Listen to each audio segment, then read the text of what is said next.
Welcome back, folks, for the Expulsion of Snakeheads. You guys know I like to keep videos short, but a little bit of explaining in the beginning of this. I'm sorry it's delayed. We'd have family illness going on here, but also because um, I actually wanted, as always, I always complete the missions, and for this one in particular, I was really glad I did the whole mission before I told you guys how to do it, because when I caught just a couple of each fish, I was like, oh, this is going to be really easy. And then it turned out to not be that easy. So I'm going to talk about a few things here, guys. First off, we're going to go to where I caught them at, and I'm going to show you guys this. But these are not going to be super easy, as it should not be a super easy mission for the stuff that you get. As you see, this mission gives you more than probably anything we've ever had from one single mission before.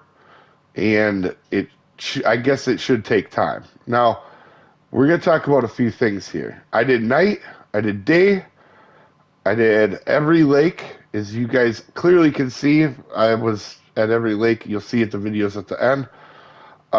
Some things to note. You can catch a bunch really quick at a lot of places, and then they die off. Or you might go to a place and they are really dead for a long time, and they're really quick. I'm assuming everybody's had the same problem. From what I gather from all my friends that helped me on this, everybody had the same issue, and it takes a while. So some things that really helped. It didn't matter so much night or day, but I can tell you, for example, at Mudwater, this day 4, that front peak was good. And it's not because the snakeheads bite better. The snakeheads have a different bite rate than everything else. They're always going to bite to some level. There is no real peaks for them. What definitely did help was not fishing them during the peaks, because other stuff wouldn't try to take your lures. So the off peaks definitely were the best. Night or day didn't seem to matter. At first, when I did night, I thought it was great, but it really wasn't great. Um, I just had a couple lucky catches. And so let's go to Mudwater first here, folks. First things first, I used 2 poles for this mission. I used a few more, but they weren't as good.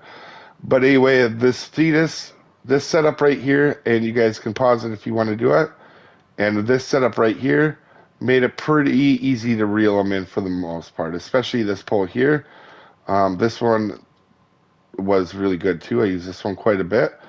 Now, I want to be very clear on this first part, because this will save you a lot of time.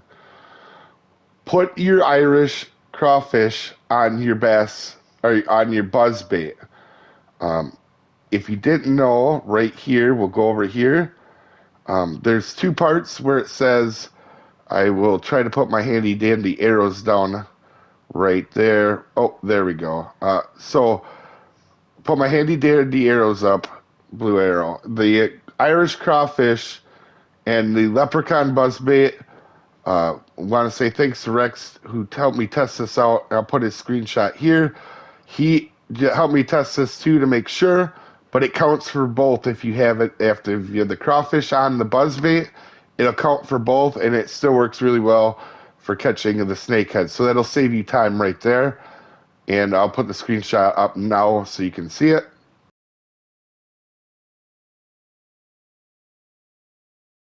And then also for Mudwater, you can actually do them all at Mudwater. So one interesting thing I found is, while you can do them all here, and everybody that helped me also could catch stuff here with each lure. Between all of us, every lure caught one here. There's a few ways to do it, and there is a few better locations I found personally for me, and we'll go through them. But you can do them all here at Mudwater, and where I was doing it is, as you can see, we spawned in right here on the last Songs of Summer, and I just came right up to right by this log deal, and I cast it out. You don't have to be exact. In fact, if you really wanted, you could catch them out there if you wanted, or wherever. But what worked best for me was right here. And then if I had a few not hit, then I would go back here along this shore right here, and they would hit again.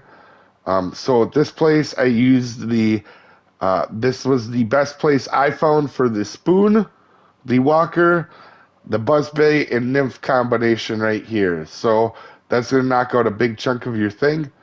And how you do this is I'm going to show you really quick. The casting spoon, I did stop and go midwater. The buzzbait, I did, here, let's get it up a little bit. We did it right under the surface, just like this, and it worked it worked out pretty good. Now, like I said, with these northern snakeheads, sometimes you catch like 5, 6 really quick, and then it goes dead for a long time. There's no way to fix it. It's not like a bite rate issue, it's just the way they are. This is meant to be a tough mission. And then also with the walker, same thing, just on the top, no problem, or not much of a problem. And then the spoon, midway stop and go at this spot right here, and we're going to move on to the next location. At our next location at Naharan, like I said, I'm really glad I wait to do the whole missions before I bring you my best way of doing this, because I would have thought this was super easy to start with, and honestly, this isn't easy. It isn't super easy by any means. But anyway, right here, as you can see, this is where I use the bass jig. I cast it out with this pole because I didn't have to cast out as far to right here. And like off peak worked really good. This day worked really well. During the middle of the day, you get a bunch of other bass and stuff. That's why I said off peaks work, because almost, if you're at peaks, almost everything else tries to hit your lure. And then I would come over to this side, because in the snakehead Wikipedia on Fishing Planet, they said they like shallow areas with like weeds and stuff. And while you can catch them anywhere, it does seem to be like they are better by that. And then I would just cast right here along this shoreline right here, right close by, and I would just flip back and forth here, folks. Also, too, with this, keep in mind, you can put the crawfish on behind this, and it counts for both of the missions as well. So at Florida, I used the swim bait and the frog popper here, and these two probably were the frog popper in particular was probably the hardest one to catch these fish on. And I mean, I tried all the places on all the lures, but this one especially, I spent a lot of time trying to find out the best place. And is a spawn in at Infinity Tunnels, as you can see here. You can turn left. This is one spot that I use. I just cast it right in front of here. And with the frog popper, guys, you just cast it out. I'm just going to do a short one so you guys can see. I just cast it out, and you can pop it twice if you want, and then just reel it in straight. And that'll work. You don't have to keep popping it. Also, too, with the swim bait, and I used both of these in both locations. Particularly, the swim bait was really good over on this side. Come over to what spawn point? Lily pad, and you come over to the right, and you can cast right out there. And on 1 speed here, I'll make sure I get it down to 1 speed. You'll see this thing comes off the bottom, stays right pretty much in the middle. And it works pretty good. Obviously, we caught something there, but I just wanted to show you guys the action that I use. I just pulled it straight through the middle on 1 speed. Any recovery that's around 40 to 45 is going to be able to do that. Just try to keep it in the middle.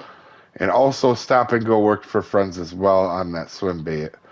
Real quick, as you can see, that's why you want to go to no peak, is so you don't catch a fish just like I did. You definitely want to go to that low part of the day.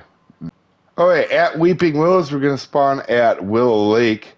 And this is where I did the popper and the spinnerbait. I'll show you both locations here. Because what happened is if it slowed down, I would move locations and it seemed to work again. But anyway, we're going down here to the corner. I will pull up my map so you can see this spot here where we're at. And honestly, if a person is trying to do this all in one location, if you don't pick Mudwater, this is actually probably the best place, because in Weeping Willows, there's nothing that's really going to take a lot of these lures. It doesn't matter whether you're peak or not.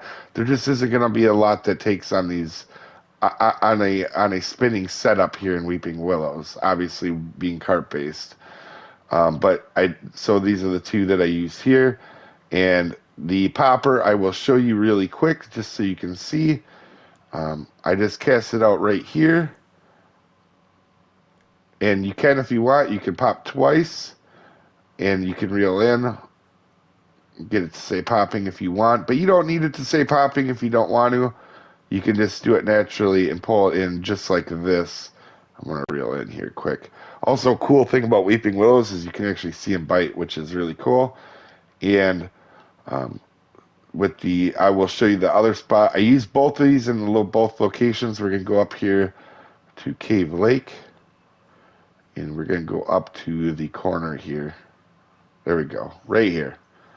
So the first location, guys, was I'll show you on the map.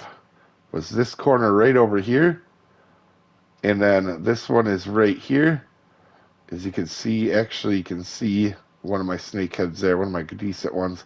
You can basically use all lures here if you want, but what I did with this one is I just fished right here in middle water, and you could also turn to the right where I caught that one, and I just did stop and go right in the middle here.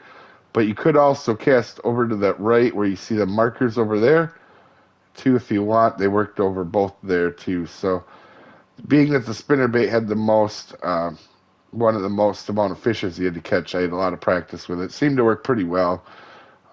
But like I said, none of these are super easy, and you'll have times where you're just not going to catch anything. And so, like the spinnerbait, sometimes it would go off the hook, and I would catch a bunch in a row.